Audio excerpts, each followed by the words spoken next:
Hello, everyone. My name is Brian Harris. I'm one of the consulting directors on SimiTree's Finance and Revenue Cycle Consulting team. I want to take a couple minutes today just to talk through the home health proposed rule, which we got about a month ago at the time of the recording of this, and are preparing for the potential impacts heading into 2024. What we really wanted to focus on with this video is revenue cycle management and optimizing cash flow. We know one of the big pieces coming out of the proposed rule is a potential 2.2% rate cut due to the behavioral adjustment, which could be exacerbated even further depending on how your wage index is changing, as we saw a lot of areas that are getting impacted by that max 5% wage index reduction. So with that tightening of reimbursement, with the lowering of potential PDGM per period payment and the tightening of margins, it becomes even more important for your revenue cycle teams to be on the same page and to be effective in collecting the claims that are out there. One of the key things we recommend, especially on the Medicare side, is getting your daily processes down. So that includes submitting your notices of admission. You can't be late with those and risk any penalties.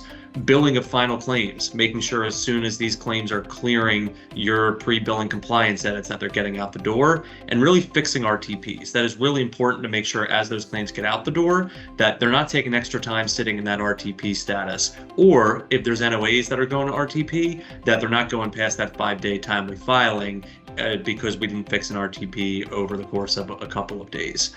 So that is really important from the traditional Medicare side. As reimbursement gets lower, we need to make sure that we are collecting every dollar that is potentially out there, obviously while still following the compliance guidelines. With that, you want to make sure you're focusing on those key issues. Are there outstanding orders that are impacting our ability to submit these claims? As we mentioned before, are there RTPs or rejections that are occurring due to other payer overlaps or issues with overlaps with other agencies? You want to make sure your team is really focused on correcting those issues, especially those outstanding orders that are preventing claims from getting out the door. You want to make sure you have dedicated resources there to prevent any holdups in billing.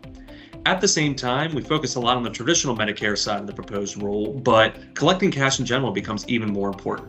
We know once you start dealing with the Medicare Advantage plans, commercial Medicaids, outside of traditional Medicare, it can get a little bit tougher to collect. Some of the payment turnaround times are 30 to 45 days instead of the couple weeks that you see with traditional Medicare, but you need to make sure you're focusing on those plans as well, especially as we see a greater expansion of Medicare Advantage and a higher level of the payer mix that Medicare Advantage is making up. You want to make sure your revenue cycle teams are focusing strong on collections there, improving those collectability rates, reducing bad debt, making sure that your eligibility and authorization teams are reducing denials, reducing bad debt there due to incorrect payer entries or due to authorization issues.